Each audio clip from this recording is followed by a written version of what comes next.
Hello everyone, welcome to streaming knowledge. आज हम chemical bonding का पार्ट 4 करने वाले हैं और उसके अंदर हम ये सारे टॉपिक्स कवर करेंगे। तो शुरू करते हैं आज का ये वीडियो। देखिए, अगर आपने मेरा टेलीग्राम चैनल अभी तक सब्सक्राइब नहीं किया है तो प्लीज़ कर लीजिए, वहाँ पर आपको नोट्स मिल जाएंगे। और साथ ही साथ मेरे इस चैनल को भी आप सब्सक्राइब कीजिए और ज़्यादा से ज़्यादा शेयर कीजिए।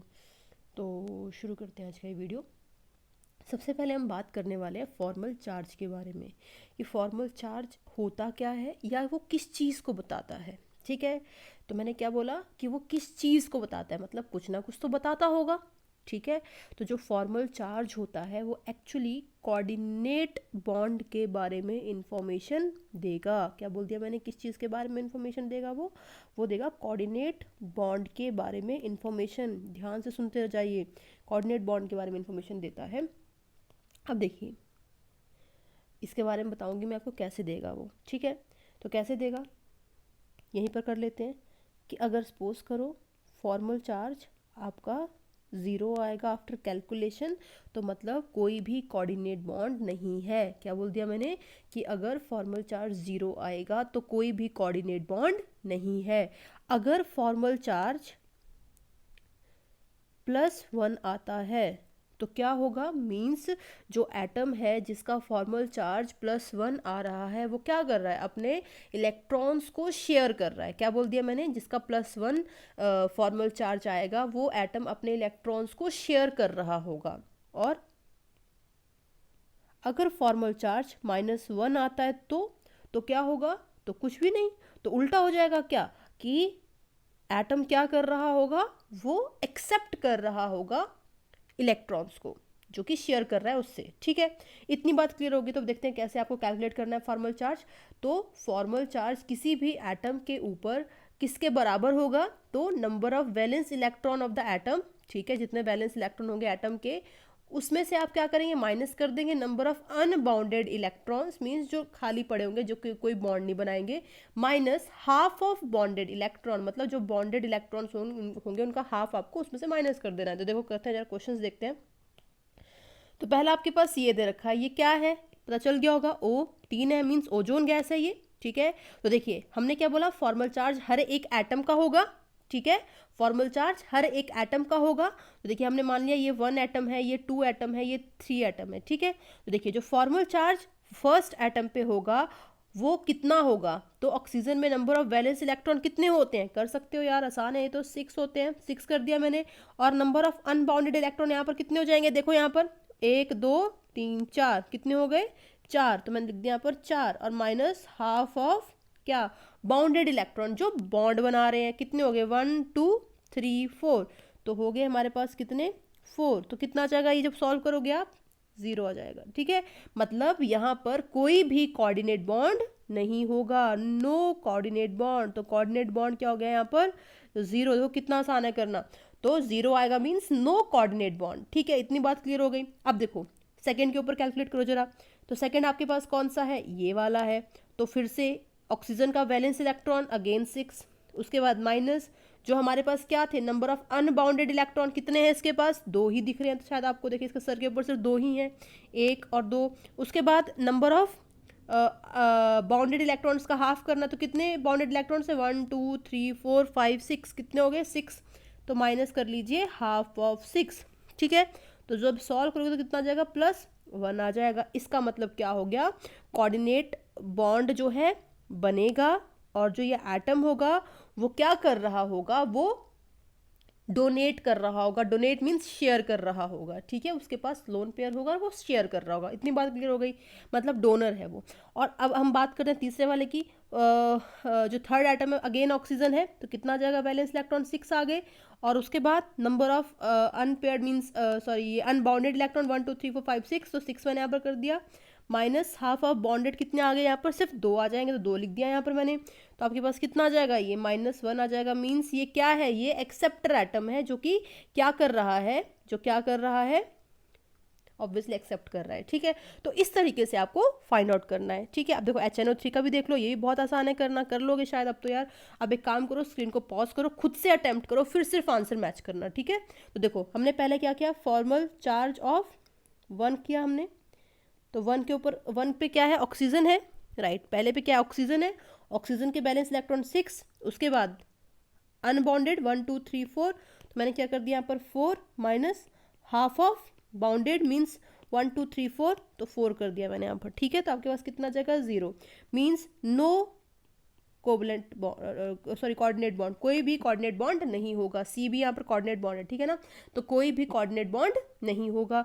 अब देखो फॉर्मल चार्ज कर लो तुम 2 के ऊपर, मतलब नाइट्रोजन के ऊपर, तो नाइट्रोजन के पास बैलेंस इलेक्ट्रॉन कितने हो जाएंगे, 5 हो जाएंगे, और नंबर ऑफ अनबाउंडेड इलेक्ट्रॉन्स यहाँ पर कितने हैं, कितने हैं यहाँ पर, तो आपके पास यहाँ पर 0 है, ठीक है, कोई भी नहीं बचता है, और माइनस हाफ ऑफ क्या, इलेक्ट्रॉन्स जो कि बाउंडेड है 1 2 3 4 5 6 7 8, ठीक है, 8 हो गए हमारे पास, तो यहाँ पर कर दिया मैंने माइनस हाफ ऑफ 8। जब आपने कैलकुलेट किया तो आपको बस आ गया +1, समझ में आ गया होगा आपको कि +1 का मतलब यहाँ पर क्या है, ठीक है, बताने की जरूरत नहीं है, मतलब ये कोऑर्डिनेट बॉन्ड बनाएगा और ये क्या करेगा, ये उसमें से शेयर को इलेक्ट्रॉन को शेयर कर रहा होगा, ठीक है।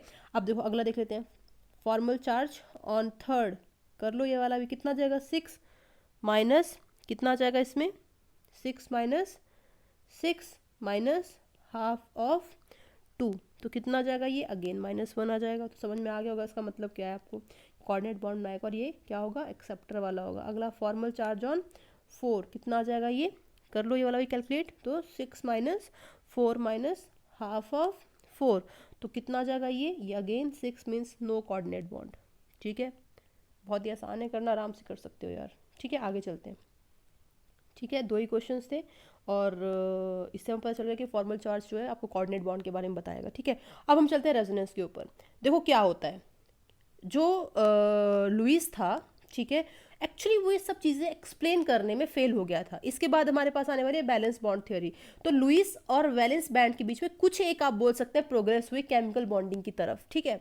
तो जो चीज़ें लुईस एक्सप्लेन नहीं कर पाया वो फॉर्मल चार्ज या फिर रेजोनेंस ने एक्सप्लेन किया, और उसके बाद फाइनली हम जाएंगे बैलेंस बॉन्ड थ्योरी के ऊपर।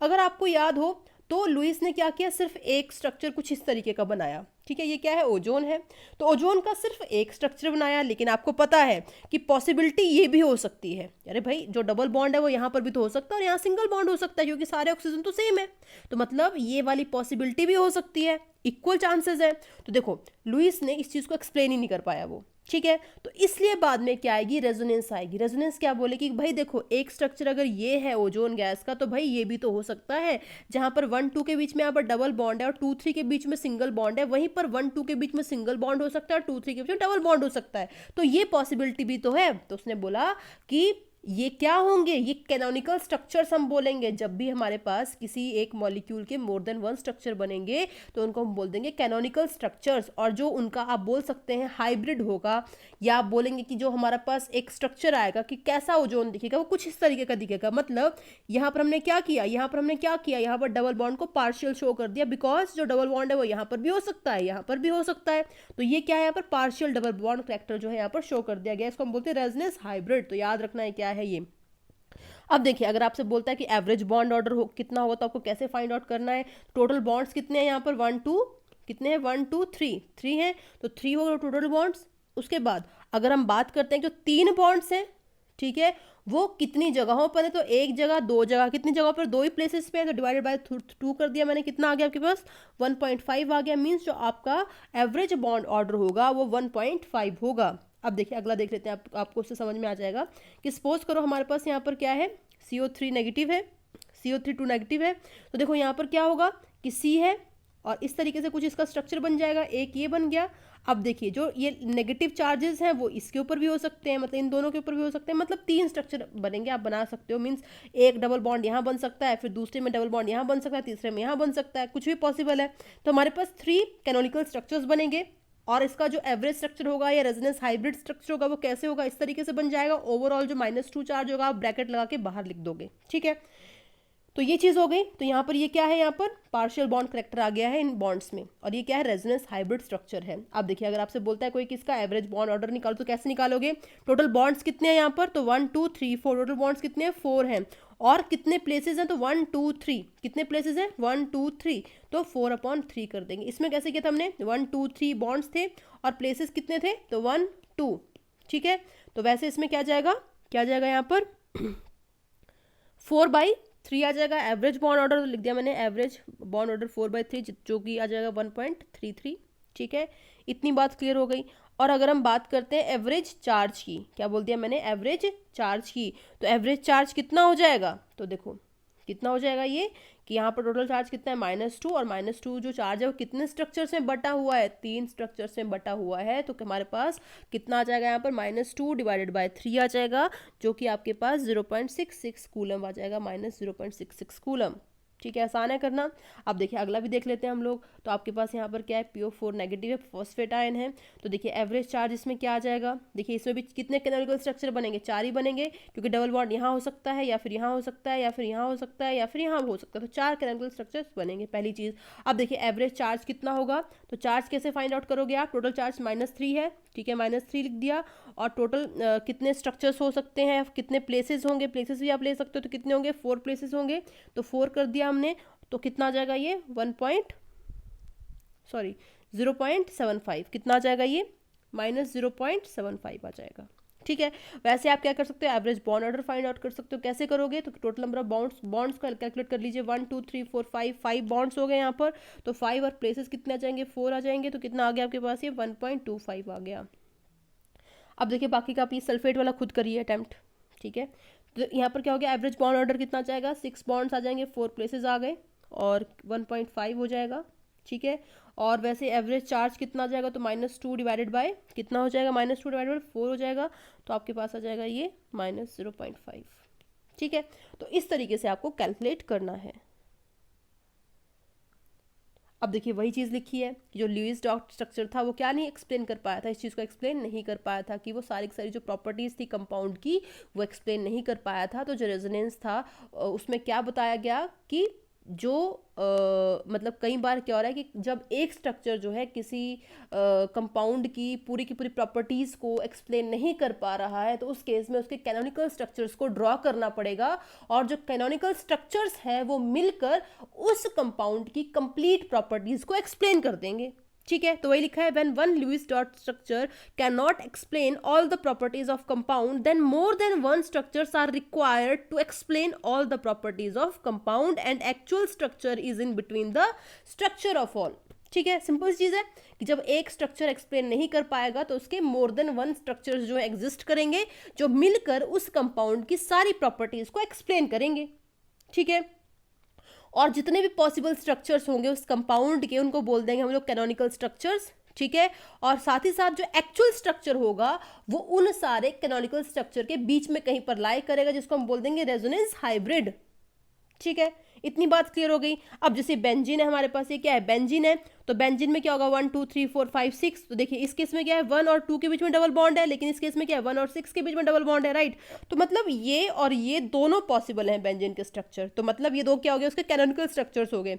और अगर हम बात करते हैं उसका कि एक्चुअल स्ट्रक्चर जो रेजोनेंस हाइब्रिड होगा वो कैसा होगा, तो हमने इसको डॉटेड फॉर्म में यहाँ पर शो कर दिया है, अंदर सर्कल के साथ डॉटेड उसमें शो कर दिया है कि भाई डबल बॉन्ड कहीं पर भी हो सकते हैं। ठीक है, इसको बोल देंगे हम लोग रेजोनेंस हाइब्रिड। अब देखिए अगली चीज, कंडीशन फॉर रेजोनेंस, मतलब जो रेजोनेंस है वो कब होगी, जब डबल सिंगल डबल बॉन्ड होंगे, या lone pair single double bond होगा, या पॉजिटिव सिंगल डबल बॉन्ड होगा, या नेगेटिव सिंगल डबल बॉन्ड होगा। उसी केस में क्या हो सकती है, रेजोनेंस हो सकती है। मींस इसका मतलब क्या है, ये लगातार होनी चाहिए, कॉन्जिक्यूटिव होनी चाहिए, मतलब डबल सिंगल डबल। जैसे यहाँ पर देखिए डबल है, सिंगल है, और फिर डबल है, समझ रहे हो बात, ये चीज़ हो गई।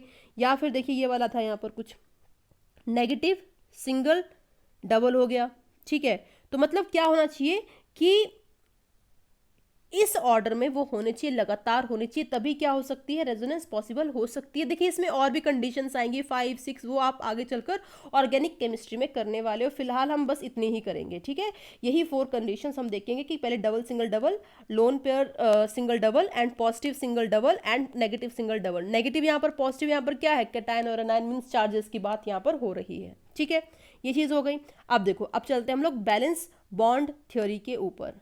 ठीक है, तो जो वैलेंस बॉन्ड थ्योरी थी वो किसके बाद आई, लुईस के बाद आई। जो बीच में ये हमने देखा ये हमारा रेजोनेंस या फॉर्मल चार्ज, जो बीच में कुछ एक प्रोग्रेसेस थी जो हुई। ठीक है, उसके बाद कौन सी मेन थ्योरी आएगी, वैलेंस बॉन्ड थ्योरी आएगी, जो किस चीज़ के बारे में बताएगी, ऑब्वियसली यार बॉन्डिंग के बारे में ही बताएगी।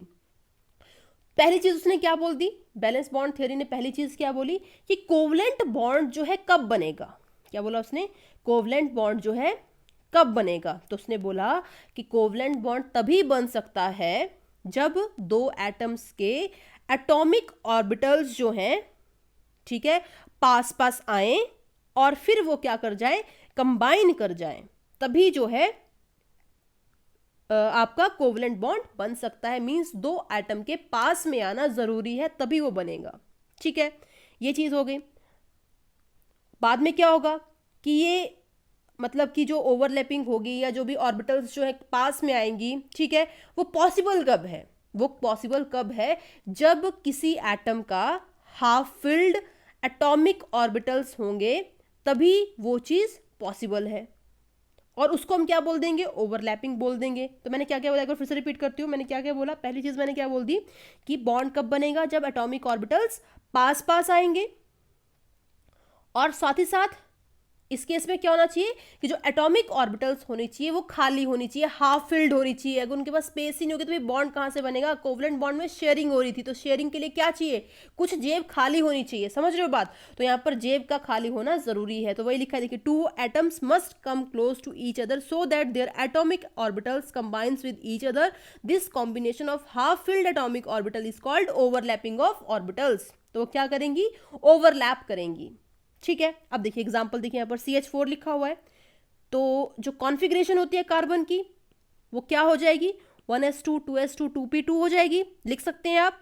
लेकिन एक्साइटेड स्टेट में जो कार्बन होता है वो कैसे एग्जिस्ट करता है, वो करेगा कुछ इस तरीके से एग्जिस्ट। देखिए एक चीज का ध्यान रखिएगा, बार बार बोला है मैंने कि जब भी आप बॉन्डिंग देखोगे, कोवलेंट बॉन्ड बनाओगे, तो वो हमेशा वैलेंस इलेक्ट्रॉन बनाएंगे, ठीक है, अंदर वाले इलेक्ट्रॉन्स नहीं बनाएंगे, वैलेंस इलेक्ट्रॉन बनाएंगे। वैलेंस इलेक्ट्रॉन मतलब क्या, आउटर मोस्ट शेल के जो इलेक्ट्रॉन्स होंगे उसमें जो मतलब सब शेल्स होंगे उनके अंदर जो इलेक्ट्रॉन्स होंगे वही सिर्फ क्या करेंगे, बॉन्डिंग में पार्टिसिपेट करेंगे, अंदर वाले इलेक्ट्रॉन्स पार्टिसिपेट नहीं करेंगे। मींस इसमें ये वाला इलेक्ट्रॉन पार्टिसिपेट नहीं करेगा, सिर्फ ये वाले इलेक्ट्रॉन्स जो है पार्टिसिपेट करेंगे, n=2 वाले इलेक्ट्रॉन्स पार्टिसिपेट करेंगे, ठीक है। अब देखो जब हमने यहां पर क्या किया, carbon = 1s2 2s2 2p2, excited state में क्या आ जाएगा, 1s2 2s1 2p3। अब बताओ ऐसा क्यों हुआ, बिकॉज जो कार्बन है वो उस स्टेट में एग्जिस्ट करना पसंद करेगा जहां पर वो मैक्सिमम बॉन्डिंग कर सके, ठीक है।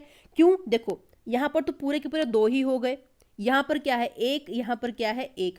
अगर सपोज करो इसी स्टेट में अगर कार्बन बॉन्ड बनाने जाता है तो क्या कर सकता है, सिर्फ दो ही बॉन्ड बना सकता है कुछ इस तरीके से, मींस उसका ऑक्टेट भी पूरा नहीं हो पाएगा, समझ रहे हो बात, उसका ऑक्टेट पूरा नहीं हो पाएगा। लेकिन अगर सपोज करो, ठीक है, अगर सपोज करो वो कुछ इस तरीके से बॉन्ड बनाता है तो उस केस में क्या होगा, क्या हो जाएगा उस केस में, कुछ नहीं है यार। देखो यहां पर भी वो अपना बना सकता है, यहां पर भी बन सकता है, यहां पर भी बना सकता है, यहां पर भी बना सकता है, मींस यहां पर भी वो एक्सेप्ट कर सकता है, इधर भी एक्सेप्ट कर सकता है, इधर भी एक्सेप्ट कर सकता है, इधर भी एक्सेप्ट कर सकता है, मींस 4 बॉन्ड बन सकते हैं। तो हमेशा जो भी एटम होगा वो किस स्टेट में रहना पसंद करेगा, जहां पर वो मैक्सिमम बॉन्डिंग कर सके, ठीक है। तो एक्साइटेड स्टेट में हमने कैसे लिखा, इस तरीके से लिख दिया। अब क्या होगा कि जब वो हाइड्रोजन के साथ बॉन्डिंग बनाने चलेगा तो हाइड्रोजन के पास क्या होता है, आपको पता है, एक ही इलेक्ट्रॉन होता है, 1s1 1s1, सारे के सारे 1s1 में ही होंगे, तो 1s1 1s1 1s1 1s1। अब आपको एक चीज ध्यान में रखनी है, क्या, अगर सपोज करो इसका जो है इस तरीके से अपवर्ड स्पिन है, क्या बोल दिया मैंने, अगर इस कार्बन के इलेक्ट्रॉन्स का अपवर्ड स्पिन है तो वो बॉन्डिंग कब बनाएगा, जब हाइड्रोजन या किसी और एटम का जो स्पिन होगा इलेक्ट्रॉन का वो डाउनवर्ड होगा, मतलब अपोजिट स्पिन्स होने चाहिए। देखिए ये हमारे सिलेबस में नहीं है, बट मैं आपको बताना चाहूंगी कि नॉर्मली क्या होता है कि जब आप रिएक्शन करवाते हो तो आप कुछ एनर्जी या कुछ और चीज सप्लाई करके जो ये स्पिन होता है उसको इन्वर्ट करवाते हो, ठीक है, पर वो हमें चीज़ पढ़नी नहीं है। आप बोलोगे ना कि ऐसा हमने क्यों लिख दिया, बिकॉज आप हायर कॉलेजेस या स्टडीज़ में पढ़ते हो कि भाई जब हमें रिएक्शन करवाना होता है तो उस केस में हम क्या करते हैं कि जो ये हाइड्रोजन एटम्स होंगे उनके स्पिन को हम इन्वर्ट करवा देते हैं, ठीक है, कुछ इस तरीके से स्पिन को इन्वर्ट करवा देंगे, इसलिए वो ऐसे एग्जिस्ट करेगा, बट उसको हमें नहीं पढ़ना भी क्योंकि वो आपके सिलेबस में नहीं है। बस इतना जान लीजिए कि बॉन्डिंग कब होगी, जब स्पिन जो होंगे वो क्या होंगे, अपोजिट डायरेक्शन में होंगे। तो कार्बन अगर अपवर्ड है तो हाइड्रोजन का डाउनवर्ड होना चाहिए।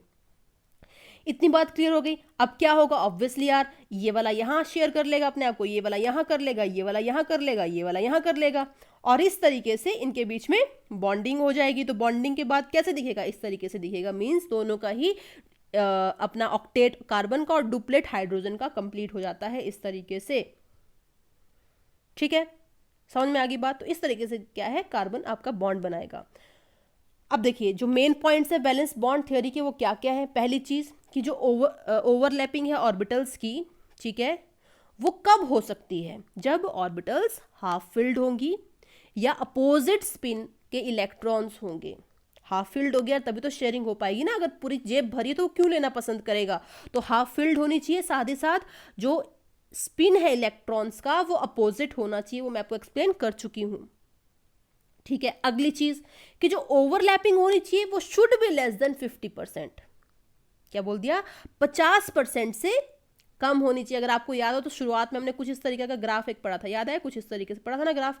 एक्चुअली इस केस में क्या हमने देखा था कि अगर दो न्यूक्लियाई बहुत ही, मतलब एटम के न्यूक्लियस बहुत ही पास पहुंच जाएंगे, एटम जो है बहुत ज्यादा नजदीक चले जाएंगे, तो क्या हो जाएगा, उनके बीच में न्यूक्लियर रिपल्शंस होना शुरू हो जाएंगी। ये हमने किया था ना। तो इसलिए यहां पर लिखा हुआ है कि जो ओवरलैपिंग का एक्सटेंट होना चाहिए it should be less than 50%, वो 50% से कम होना चाहिए। अगर 50% से ऊपर चला गया तो क्या होगा कि जो दो एटम के न्यूक्लियस होंगे वो रिपेल करना शुरू कर देंगे, या इलेक्ट्रॉन के बीच में भी रिपल्शन होना शुरू हो जाएगी। ठीक है, तो वो चीज़ यहाँ पर पॉसिबल नहीं है। तो चीज़ आपको याद रखनी है, यहाँ पर मार्क कर देती हूँ मैं, ये चीज़ आपको याद रखनी है। ठीक है, ये चीज होगी। अब अगली चीज कि जितनी ज्यादा ओवरलैपिंग उतना ज्यादा स्ट्रॉन्गर बॉन्ड, और उतनी ज्यादा उसको तोड़ने के लिए एनर्जी चाहिए, और उतनी ज्यादा उसकी स्टेबिलिटी होगी। सिंपल सी चीज है कि जितना ज्यादा स्ट्रॉन्गर बॉन्ड होगा, जितनी ज्यादा ओवरलैपिंग होगी, मतलब सब क्या है, आपस में डायरेक्टली प्रोपोर्शनल है। ठीक है, और कोऑर्डिनेट बॉन्ड कब बनेगा वो तो आपको पता ही है, एक एटम की भरी हुई जेबें होनी चाहिए, या एक आदमी का भरा हुआ पॉकेट होना चाहिए, दूसरे का खाली होना चाहिए, तभी बन सकती है। मींस एक एटम के ऑर्बिटल्स पूरी तरह से खाली होने चाहिए और दूसरे वाले के फुली फिल्ड होने चाहिए, तभी जो है कोऑर्डिनेट बॉन्ड बन सकता है। तो एक का एम्प्टी और एक का फिल्ड होना चाहिए, तभी क्या होगा, कोऑर्डिनेट बॉन्ड बनेगा। क्लियर होगी चीज। ठीक है, अगली चीज कि जो ओवरलैपिंग होती है ऑर्बिटल्स की वो दो तरह की हो सकती है। क्या बोल दिया मैंने कि जो ओवरलैपिंग होगी ऑर्बिटल्स की वो दो तरह की हो सकती है। ठीक है, कौन कौन सी, जैसे गाड़ी होती है ना, दो गाड़ियां किस तरीके से टकरा सकती हैं, एक तो वो ऐसे टकरा जाए, सामने सामने से आ जाए, यही होगा ना, ऐसे से टकरा जाए तो नुकसान क्या होगा, ज्यादा होगा। ये होगा ना नुकसान, इस केस में क्या होगा, ज्यादा हो जाएगा। क्या तो वो ओवरहेड टकरा जाए, सामने सामने से टकरा जाए दो गाड़ियां, या फिर और कैसे टकरा सकती है गाड़ियां कि देखिए ये गाड़ी जा रही है और बगल से आई और इस तरीके से उसने टक्कर मार दी, साइड से टक्कर मार दी, एक पॉसिबिलिटी है।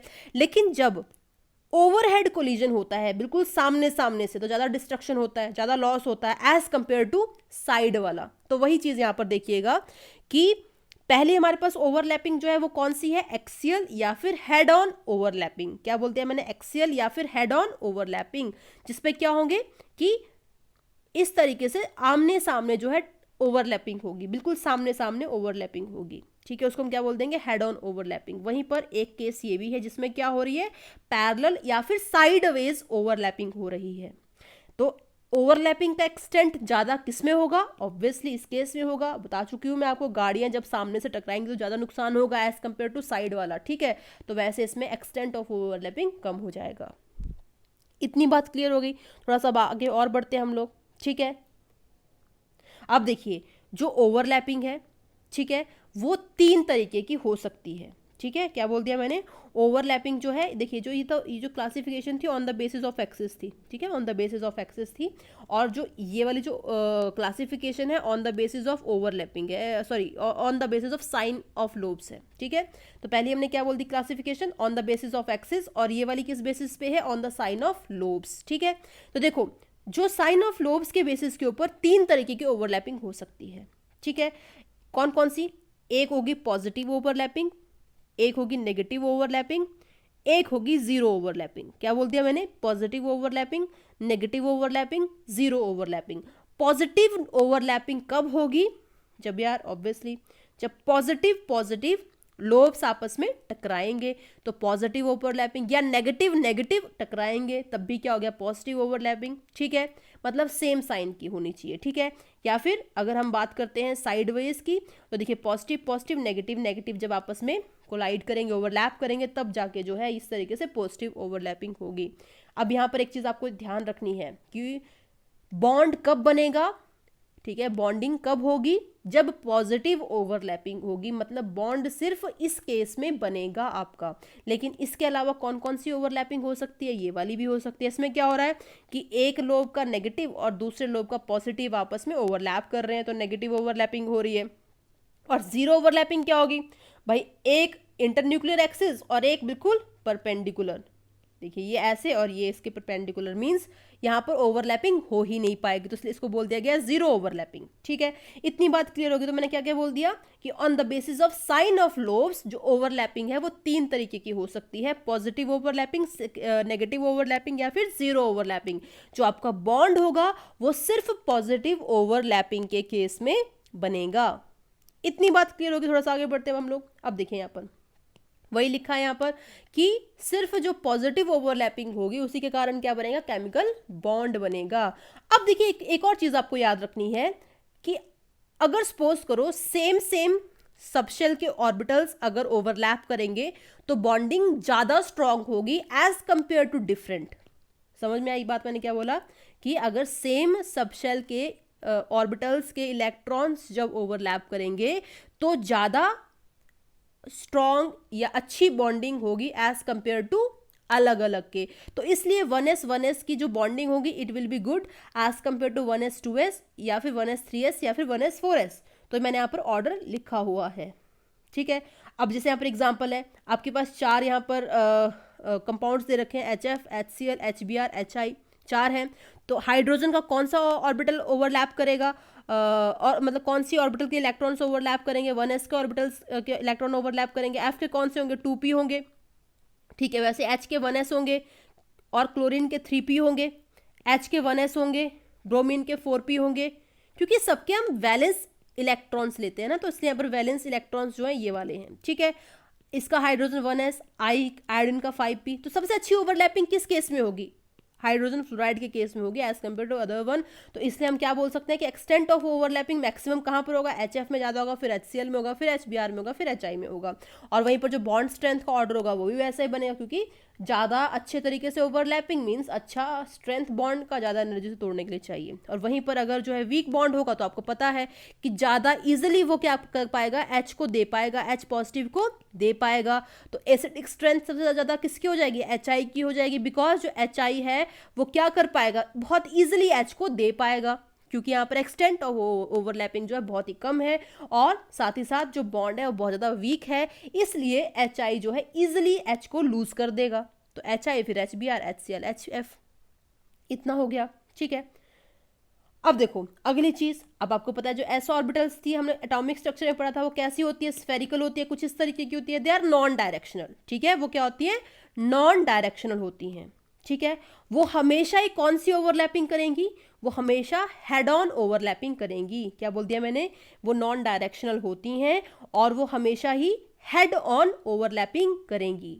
लेकिन वहीं पर जो p एंड d ऑर्बिटल्स होंगी वो हेड ऑन और साइडवेज दोनों करेंगी। ठीक है, ये चीज आपको याद रखनी है कि p एंड d जो है वो साइडवेज या फिर हेड ऑन दोनों करेंगी, लेकिन वहीं पर जो s ऑर्बिटल है वो सिर्फ क्या करेगी, हेड ऑन ओवरलैपिंग करेगी। ठीक है, थोड़ा सा आगे बढ़ते हैं हम लोग। देखो अब हम करेंगे types of covalent bond on the basis of overlapping. ठीक है, तो सबसे पहले वाला कौन सा है, सिग्मा बॉन्ड। ठीक है, और दूसरा वाला कौन सा आएगा, पाई बॉन्ड आएगा। क्या बोल दिया मैंने, पहला सिग्मा बॉन्ड और दूसरा कौन सा आएगा, पाई बॉन्ड आएगा। ठीक है, दोनों में डिफरेंस क्या होने वाला है कि जो सिग्मा बॉन्ड होगा वो कैसे बनेगा, तो हेड ऑन या फिर एक्सियल ओवरलैपिंग से बनेगा सिग्मा बॉन्ड, और वहीं पर जो पैरेलल बॉन्ड होगा वो पैरेलल ओवरलैपिंग से बनेगा। क्या बोल दिया मैंने, पाई बॉन्ड जो है वो पैरेलल ओवरलैपिंग से बनेगा और जो सिग्मा बॉन्ड है वो हेड ऑन या फिर एक्सियल ओवरलैपिंग से बनेगा। ठीक है, ये चीज हो गई। अब आपको एक और चीज ध्यान में रखनी है कि जब भी आपको केमिकल बॉन्डिंग के अंदर ओवरलैपिंग को स्टडी करना है तो हमेशा आपको इंटर न्यूक्लियर एक्सिस, ठीक है, कुछ इस तरीके से ड्रॉ करना है। तो जो भी आपको दिख रहा है ये क्या है, ये सारा यहाँ पर इंटर न्यूक्लियर एक्सिस है, ये भी इंटर न्यूक्लियर एक्सिस है, ठीक है। सेकेंड थिंग, जो इंटर न्यूक्लियर एक्सिस होगा वो हमेशा आपको क्या कंसिडर करना है, जेड एक्सिस लेना है। क्या बोल दिया मैंने, इंटर न्यूक्लियर एक्सिस हमेशा आपको जेड एक्सिस लेना है। जैसे आप पढ़ते हो ना कोऑर्डिनेट में एक्स वाई जेड, ऐसे ही करते हो ना, तो अब आपको क्या करना है, या एक्स वाई जेड ऐसे ही करते हो ना, तो अब आपको क्या करना है, यहाँ पर एक्स की जगह अब यहाँ पर जेड लेना है आपको। मतलब जो इंटर न्यूक्लियर एक्सिस होगा वो आपको जेड एक्सिस लेना है। मीन्स जो ये एक्सिस है वो कौन सा है, जेड एक्सिस है, तो ये एक्स हो जाएगा और ये कौन सा हो जाएगा, वाई एक्सिस हो जाएगा। समझ में आई बात, फिर से एक बार रिपीट करती हूँ, ये कौन सा हो जाएगा, जेड एक्सिस हो जाएगा अगर, तो एक्स कहाँ पर होगा, ये एक्स हो जाएगा और ये वाई हो जाएगा। समझ रहे हो बात, तो हमेशा आपको इंटर न्यूक्लियर एक्सिस जो है वो जेड एक्सिस लेना है, ठीक है। तो दूसरी बात कि जो सिग्मा बॉन्ड है वो हमने क्या बोला, हेड ऑन या फिर एक्सियल ओवरलैपिंग के बाद बनेगा, ठीक है। कैसे बनेगा, तो देखो ये हमारे पास एक जो है एस ऑर्बिटल है, ये एस ऑर्बिटल है, ठीक है। एस और एस ऑर्बिटल जब कोलाइड करेंगी या ओवरलैप करेंगी, ठीक है, तो ओवरलैप करने के बाद क्या होगा, दोनों के बीच सिग्मा बॉन्ड का फॉर्मेशन हो जाएगा, ठीक है। ये चीज हो गई। साथ ही साथ और किस केस में सिग्मा बॉन्ड बन सकता है, तो जब आपके पास एक एस होगा और एक क्या हो जाएगा, पी जेड हो जाएगा। बिकॉज जो पी था, पी के तीन, पी सबशेल के तीन ऑर्बिटल्स थे। कौन कौन से थे, एक तुम्हारा कुछ इस तरीके से था एक्स एक्सिस पे, एक तुम्हारा था वाई एक्सिस वाला और एक तुम्हारा क्या था, जेड एक्सिस वाला, ठीक है। तो जो सिग्मा बॉन्ड है वो कौन सा बनाएगा, जेड एक्सिस वाला बनाएगा। बिकॉज इस केस में जो इलेक्ट्रॉन्स होंगे वो कहाँ प्रेजेंट होंगे, ऑब्वियसली यार इसी एरिया में प्रेजेंट होंगे ना, यहीं प्रेजेंट होंगे। मींस वो इजीली क्या कर सकते हैं, एस के साथ ओवरलैप करके बॉन्डिंग को बना सकते हैं। लेकिन अगर हम एक्स और वाई लेते हैं तो क्या होगा, इलेक्ट्रॉन्स कहाँ होंगे, यहाँ पर होंगे या फिर यहाँ पर होंगे। मीन्स क्या बोल सकते हो तुम कि यहाँ पर ओवरलैपिंग नहीं हो पाएगी, ठीक है। ओवरलैपिंग यहाँ पर नहीं हो पाएगी, कुछ इस तरीके से यहाँ पर बनेगा, तो मीन्स यहाँ पर ओवरलैपिंग नहीं हो पाएगी, मीन्स यहाँ पर नो बॉन्डिंग होगी, ठीक है, या फिर जीरो ओवरलैपिंग होगी। ये चीज हो गई। और तीसरा केस कौन सा है, जब पीजेड ओवरलैपिंग होगी, तो पीजेड फिर से क्या होगा, इलेक्ट्रॉन्स यहाँ कहीं होंगे या फिर यहाँ कहीं होंगे, इसमें भी यहाँ कहीं होंगे तो यहाँ होंगे, तो वो क्या कर सकते हैं, आपस में ओवरलैप कर सकते हैं इंटर न्यूक्लियर एक्सिस के अलॉन्ग, और उससे भी सिग्मा बॉन्ड बन जाएगा, ठीक है। इतनी बात क्लियर होगी। तो सिग्मा बॉन्ड बन रहा है वो कैसे बन रहा है, देखो सब में कैसे बन रहा है, वो हेड ऑन से बन रहा है, हेड ऑन ओवरलैपिंग से बन रहा है। देखिए ये भी हेड ऑन है, ये भी हेड ऑन, तो हेड ऑन ओवरलैपिंग से सिग्मा बॉन्ड बन रहा है, ठीक है। वहीं पर पीजेड और पीएक्स पॉसिबल है क्या, सोचो पॉसिबल है, नहीं बिल्कुल पॉसिबल नहीं है, क्योंकि पीजेड ऐसे है तो पीएक्स परपेंडिकुलर है, तो ऑब्वियसली ये चीज पॉसिबल नहीं है, जीरो ओवरलैपिंग इस केस में भी होगी।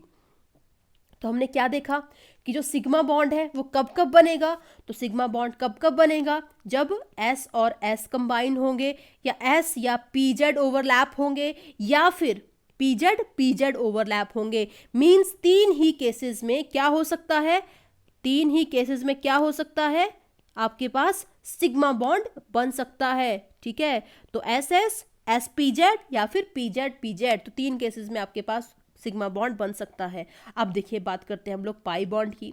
तो जो पाई बॉन्ड है वो कैसे बनेगा, तो पैरेलल ओवरलैपिंग से बनेगा, ठीक है। और जो इलेक्ट्रॉन्स होंगे जो बॉन्ड बनाएंगे वो परपेंडिकुलर होंगे present to inter nuclear axis, ठीक है। उसमें हमने क्या देखा कि इंटर न्यूक्लियर एक्सिस के ऊपर इलेक्ट्रॉन प्रेजेंट है, कुछ यहाँ पर। इस केस में क्या होगा कि जो बॉन्ड बनाने वाले इलेक्ट्रॉन्स होंगे वो परपेंडिकुलर प्रेजेंट होंगे इंटर न्यूक्लियर एक्सिस के। तो क्या क्या पॉसिबिलिटीज हैं, या तो एक्स एक्स कंबाइन कर जाए या फिर वाई वाई कंबाइन कर जाए, तभी जो है क्या हो पाएगी, ओवरलैपिंग हो पाएगी, पैरेलल ओवरलैपिंग हो पाएगी। क्योंकि अगर एक्स इस तरीके से है और वाई अगर ऐसे होगा तो ये पैरेलल तो हो ही नहीं पाएंगे ना, तो ओवरलैपिंग नहीं हो पाएगी। समझ रहे हो बात। तो पाई बॉन्ड कब बनेगा, पैरेलल ओवरलैपिंग के केस में बनेगा, ठीक है। तो कुछ पॉजिटिव यहाँ पर मतलब बॉन्ड बना देंगे इलेक्ट्रॉन्स, यहाँ वाले ऐसे बना देंगे, ये वाले इलेक्ट्रॉन्स इसके साथ बॉन्ड बना देंगे, तो पाई बॉन्ड यहाँ पर बन गया। या फिर पी वाई वाले कैसे, ये फिर ये वाले दोनों आपस में बॉन्ड बना देंगे, या फिर ये वाले इसके साथ बॉन्ड बना देगा, तो पी वाई बन जाएगा, मीन्स पाई बॉन्ड बन जाएगा। तो चीज़ आपको याद रखनी है। तो हमने क्या देख लिया कि पाई बॉन्ड जो दो केसेस में बन सकता है, किस किस में बनेगा, तो पी एक्स का बनेगा या फिर पी वाई का बनेगा, ठीक है, तो सिग्मा के 3 केसेस हो गए और 3 सिचुएशन में बनेगा, और वहीं पर जो हमारा पाई बॉन्ड है वो 2 में बनेगा, पी वाई या फिर पी एक्स। ठीक है, इतनी बात क्लियर हो गई। अब देखिए आपके पास क्वेश्चन है, अगर सपोज करो अभी तक हमने क्या बोला कि जो जेड एक्सिस है वो हमारा क्या है, इंटरन्यूक्लियर एक्सिस है। यही हमने बोला कि जो एक्सिस है वो क्या है, जेड एक्सिस इंटरन्यूक्लियर एक्सिस है। अब हमने क्या किया कि जो इंटरन्यूक्लियर एक्सिस है उसको मान लिया वाई एक्सिस। क्या बोल दिया मैंने, अब इस केस में जो ये वाला एक्सिस तुम्हारा है वो कौन सा है, वाई एक्सिस है, मतलब यहाँ पर कुछ एक्स एक्सिस होगा, ये वाला आपके पास जेड एक्सिस होगा, यही मतलब हुआ। तो बोला है कि अगर सपोज करो आपके पास वाई एक्सिस जो है वो इंटरन्यूक्लियर एक्सिस है, then right nature of bond formed by following overlapping हो जाएगा। तो जब एस एस कंबाइन करेंगे तो उसको तो कुछ फर्क पड़ेगा नहीं, तो सिग्मा ही बॉन्ड बन जाएगा। लेकिन जब एस और पी वाई करेंगे तो देखो अब क्या है, पी वाई कुछ इस तरीके से है ना, ये एक्स जो हमारा पी वाई वो ऐसे ही है क्योंकि इंटरन्यूक्लियर एक्सिस पे वाई है, और एस क्या हो जाएगा इसमें, स्फेरिकल मीन्स ये हो जाएगा, मीन्स ये ओवरलैपिंग हो रही है। तो यहां पर भी क्या बन रहा है, सिग्मा बॉन्ड बन रहा है, तो लिख दिया मैंने यहां पर सिग्मा बॉन्ड। वहीं पर एस और पी एक्स पी जेड आपको लगता है हो पाएगा, नहीं होगा भाई, क्यों, एक ऐसे और एक ऐसे, नहीं हो पाएगा। तो मतलब नो ओवरलैपिंग, मीन्स यहां पर क्या हो गया, 0 या फिर नो ओवरलैपिंग। अगला पी एक्स तो होगा भाई, पैरेलल ओवरलैपिंग हो जाएगी तो पाई बॉन्ड बन जाएगा। ठीक है, और P Z again parallel overlapping, pi bond बन जाएगा। और पी वाई तो अब क्या हो गया, पी वाई कुछ इस तरीके से होगा, मीन्स यहाँ पर क्या हो रही है, हेड ऑन ओवरलैपिंग हो रही है। कौन सा बनेगा यहाँ पर, सिग्मा बॉन्ड बन जाएगा, तो बना दो सिग्मा बॉन्ड। और पी एक्स पी वाई हो पाएगा, नहीं भाई, पैरेलल तो हो ही नहीं पाएंगे ना, कुछ एक ऐसा होगा एक ऐसे होगा, परपेंडिकुलर हो गए दोनों एक दूसरे के, तो क्या हो गया यहाँ पर, नो ओवरलैपिंग। तो मैंने यहाँ पर कांटा लगा दिया, क्रॉस कर दिया। ठीक है, इतनी बात क्लियर होगी, थोड़ा सा आगे बढ़ते हैं हम लोग। एक और क्वेश्चन है, देखिए कि अगर इस बार हम आपके पास जो एक्स एक्सिस है वो क्या है, इंटरन्यूक्लियर एक्सिस है, तो बताओ एस एस बनेगा, बिल्कुल बनेगा। कौन सा बनाएगा, सिग्मा बनाएगा। एस पी एक्स बनाएगा, ऑब्वियसली कौन सा बनाएगा सिग्मा ही बनाएगा भाई। ठीक है, क्योंकि इंटरन्यूक्लियर एक्सिस एक्स एक्सिस है। एस प्लस पी वाई नहीं बनाएगा भाई। P x plus P x कौन सा बनाएगा, सिग्मा बनाएगा, हो जाने चाहिए अब तो यार। पी वाई कौन सा बनाएगा, पैरेलल ओवरलैपिंग मीन्स पाई, ये वाला पाई, और पी एक्स पी वाई कोई भी नहीं। ठीक है, तो जब भी हम केमिकल बॉन्डिंग पढ़ेंगे उसमें हमें जेड एक्सिस को ही इंटरन्यूक्लियर एक्सिस कंसीडर करना है। ये अलग बात है कि क्वेश्चन इस तरीके से पूछा जा सकता है, बट जब भी हमें स्टडी करनी है तो हमें हमेशा क्या करना है, इंटरन्यूक्लियर एक्सिस जेड एक्सिस लेना है। ठीक है, देखो यहाँ पर, अब देखो यहाँ पर हम बात कर रहे हैं पीडी ओवरलैपिंग की, कि जब पी ऑर्बिटल के इलेक्ट्रॉन्स और डी ऑर्बिटल के इलेक्ट्रॉन्स जब ओवरलैप कर रहे हैं, ठीक है, जब वो ओवरलैप कर रहे हैं तो वो क्या करेंगे, पी पाई डी पाई बॉन्ड को बनाएंगे। क्या बोल दिया मैंने, पी पाई डी पाई बॉन्ड को बनाएंगे। ठीक है, कैसे, तो देख लो, कुछ इस तरीके से होगी। कैसे होगी, यहाँ पर ये वाली ओवरलैपिंग देखने को मिलेगी तुम्हें कुछ इस तरीके से, और वो क्या करेंगे, इस तरीके से ओवरलैप करके P Y D Y bond बनाएंगे। और वैसे डी डी ओवरलैपिंग भी हो सकती है, कैसे, देखो ये बन रही है यहाँ पर, ये डी डी ओवरलैपिंग है। ठीक है, तो इस केस में क्या कर लेंगे वो लोग, डी पाई बॉन्ड बना लेंगे, क्योंकि दोनों ही क्या है यहाँ पर पैरेलल ओवरलैपिंग हो रही है। ठीक है, तो क्या है ये, डी पाई बॉन्ड बनाएगा, पाई बॉन्ड बनेगा, सिग्मा बॉन्ड नहीं बनेगा। ठीक है, तो ये क्या है, पाई बॉन्ड है। ठीक है, इतनी बात क्लियर हो गई। और वैसे देखिए एक होता है हमारे पास डेल्टा बॉन्ड, देखिए आपके सिलेबस में नहीं है बट स्टिल मैं आपको बता देती हूँ कि डेल्टा बॉन्ड क्या होता है, जिसको हम डेल्टा से रिप्रेजेंट करेंगे। इसमें क्या होगा, इंटरलॉकिंग ऑफ डी ऑर्बिटल्स होगी। कैसे कि पॉजिटिव के साथ, ये वाला पॉजिटिव इस पॉजिटिव के साथ, ये नेगेटिव के साथ, ये नेगेटिव के साथ, मतलब 4 लोब्स ऑफ डी ऑर्बिटल क्या करेंगे, डेल्टा बॉन्ड बनाते हैं। समझ में आ गई बात। तो पाई बॉन्ड क्या था, सिर्फ 2 के बीच में था, सिग्मा बॉन्ड 1 के बीच में था, लेकिन डेल्टा बॉन्ड क्या हो रहा है, 4 के बीच में बन जा रहा है। समझ रहे हो बात। तो डेल्टा बॉन्ड क्या है, इंटरलॉकिंग ऑफ डी ऑर्बिटल्स है, जो आपके सिलेबस में नहीं है, हमें नहीं करना है। ठीक है, अब देखो आगे चलते हैं, number of sigma bond and pi bond. तो आपको काउंट कैसे करना है, ठीक है, काउंटिंग कैसे करनी है, ये क्वेश्चन आता है, इंपॉर्टेंट है। तो आपको सिग्मा और पाई बॉन्ड कैसे कैलकुलेट करना है उसके बारे में बताऊंगी। अगर सपोज करो आपके पास एक सिंगल बॉन्ड है, तो ये क्या होगा, सिर्फ एक सिग्मा बॉन्ड होगा। समझना इस चीज को, एक बार सुन लोगे तो हमेशा याद रहेगा। ठीक है, तो अगर एक सिंगल बॉन्ड है तो क्या आ जाएगा, ये 1 सिग्मा बॉन्ड होगा। अगर सपोज करो आपके पास 2 बॉन्ड है, डबल बॉन्ड है, तो इसमें क्या होगा, एक सिग्मा होगा, एक पाई होगा। ठीक है, और अगर आपके पास ट्रिपल बॉन्ड है क्या बोल दिया मैंने, अगर ट्रिपल बॉन्ड है तो एक सिग्मा 2 पाई, तो मतलब सिग्मा तो हर केस में आएगा ही, और एक सिग्मा के अलावा जितने बचेंगे वो क्या हो जाएंगे, पाई हो जाएंगे। मतलब इसमें भी एक सिग्मा होगा, इसमें भी एक सिग्मा होगा, इसमें भी एक सिग्मा होगा, लेकिन एक के अलावा इसमें क्या बच गया, एक बच गया, मतलब जो एक बचा वो पाई होगा। इसमें एक के अलावा जो दो बच गए वो क्या हो जाएंगे, पाई हो जाएंगे, मीन्स 2 पाई हो गया। तो मतलब हमेशा हर बॉन्ड में सिग्मा तो होगा ही, जो सिग्मा बॉन्ड के अलावा बच जाएगा उसको हम पाई बोल देंगे। क्लियर होगी बात। अब देखो आपके लिए चीजें हैं, पहला आपके पास ये क्वेश्चन है लाइक CH4 है, उसमें आपको बताना है कितने सिग्मा होंगे कितने पाई होंगे। तो बताओ भाई, यहाँ पर एक ही बॉन्ड है तो मतलब सिग्मा ही होगा, यहाँ पर भी एक ही बॉन्ड है मीन सिग्मा ही होगा, यहाँ पर भी एक ही बॉन्ड है मीन सिग्मा ही होगा, यहाँ पर भी एक ही बॉन्ड है मतलब सिग्मा ही होगा, मतलब पाई कोई भी नहीं है, सिर्फ सिग्मा है। तो हमने यहाँ पर कर दिया, यहाँ पर क्या बोल दिया हमने कि सिग्मा हमारे पास कितने आ गए, 4 आ गए, बट पाई क्या है, 0 है। अब देखो दूसरा एग्जाम्पल देखो, ये वाला है C2H4 का, ठीक है। तो इसमें कैसे हो जाएगा, करें जरा, सिग्मा एंड पाई, तो सिग्मा कितने आ जाएंगे, तो 1 2 3 4 5 हो गए सिग्मा, तो 5 लिख दिया मैंने। और अगर एक सिग्मा है तो उसके अलावा क्या हो जाएगा, पाई हो जाएगा, तो यहाँ पर कितना आ गया, एक पाई आ गया, तो पाई कितने आ गए, 1 आ गए। अब N2 का देखिए, तो N2 को कैसे लिख सकते हो, एन ट्रिपल बॉन्ड N लिख सकते हो, तो एक बॉन्ड तो मेरा सिग्मा होगा ही, तो मैं लिख दिया 1, और 1 के अलावा कितने बच गए, 2 बच गए, तो यहाँ पर कितने आ गए, पाई बॉन्ड 2 आ गए। अब देखिए बेंजीन का देखते हैं जरा हम लोग, कुछ इस तरीके का है। तो देखिए सिग्मा बॉन्ड तो हमेशा ही होंगे, तो 1 हो गया, 2 हो गया, चलो पहले हाइड्रोजन का देख लेते हैं, कार्बन हाइड्रोजन का, तो 1 2 3 4 5 6 हो गए। अब कार्बन कार्बन का देखते हैं, तो देखो 1 2 3 4 5 6 मतलब 12 सिग्मा बॉन्ड हो गए, कितने हो गए, 12 सिग्मा बॉन्ड, और पाई बॉन्ड तो तुम्हें दिख ही रहे कितने पाई बॉन्ड है, तो एक सिग्मा के अलावा जो एक बचा 1 2 3 कितने यहाँ पर पाई बॉन्ड है, तो मैंने लिख दिया यहाँ पर 3 पाई बॉन्ड, ठीक है। अब देखो अगला एग्जाम्पल देखो, यहाँ पर ये वाला है, ठीक है, ये वाला है। जब भी ऐसा है तो आपको क्या करना है, हाइड्रोजन को खोल के लिखना है, मीन्स जो हाइड्रोजन है वो कुछ इस तरीके से आएगा, ठीक है, ये वाला हाइड्रोजन कुछ इस तरीके से आएगा, ये वाला इस तरीके से आएगा, ठीक है, इसको खोल के लिखना है, ऐसे नहीं कैलकुलेट कर देना है। तो देखो कितने आएंगे, कितने आएंगे, तो देखो यहाँ पर हाइड्रोजन आएगा तो 1 हो गया, उसके बाद 2 हो गया, सिग्मा की बात कर रहे हैं हम लोग, ठीक है, 2 हो गया, 3 हो गया, ये वाले हाइड्रोजन के साथ 4 हो गया, ये 5 हो गया, ये वाले हाइड्रोजन के साथ 6 हो गया, 7 हो गया, 8 हो गया, 9 हो गया, तो कितने सिग्मा बॉन्ड हो गए, 9 हो गए। और वहीं पर पाई बॉन्ड कितने हो जाएंगे, तो एक के अलावा बच गए 2, 2 पाई हो गए, 3 पाई और 4 पाई, तो पाई बॉन्ड कितने आ गए आपके पास, 4 आगे, कर लोगे। एक ये वाला क्वेश्चन देखो, अब इसमें देखिए, तो इसमें क्या है, सी के साथ 3 H लगे हैं, मतलब कुछ इस तरीके से बनेगा, मतलब 3 यहाँ पर सिग्मा हो गए, 4 हो गए, उसके बाद 5 हो गए, उसके बाद ये वाले हाइड्रोजन वाला 6 हो गए, ये 3 हाइड्रोजन वाले कितने हो गए, सॉरी मैं भूल गई, 1 देखो 1 2 3 4 5 6 7 8 9 10 11 12 13 14 15 फिर 16 17 18 19 20, कितने हो गए हमारे पास, 20 होगा, तो 20 बॉन्ड। और वहीं पर पाई कितने हो जाएंगे, तो पाई सिर्फ एक ही होगा, ठीक है।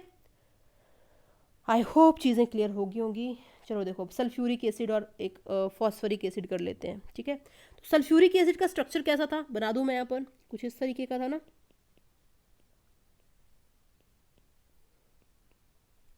अब तो लिख ही लोगे यार, तब तक तुम लिखो, मतलब तब तक तुम सोचो जब तक मैं दूसरे का बनाती हूँ स्ट्रक्चर, ठीक है।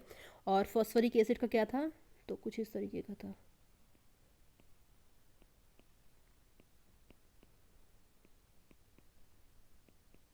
ठीक है। अभी तक तो तुमने सोच लिया होगा कितने बनेंगे, देखो कितने बनेंगे, सिग्मा बॉन्ड कितने होंगे, तो 1 2 3 4 5 6 कितने हो गए यहाँ पर सिग्मा बॉन्ड 6, और पाई कितने हो जाएंगे 2, आसान है करना।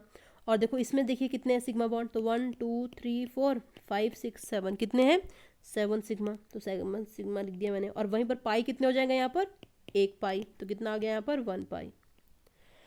अब देखो इसमें लास्ट चीज है कि difference between sigma and pi bond, कि जो पाई और हमारे पास पाई और सिग्मा बॉन्ड है उनके वजह से डिफरेंस क्या होता है, ठीक है। तो पहली चीज, जो सिग्मा बॉन्ड है वो कैसे बन रहा था, वो एक्सियल या फिर हेड ऑन ओवरलैपिंग से बन रहा था।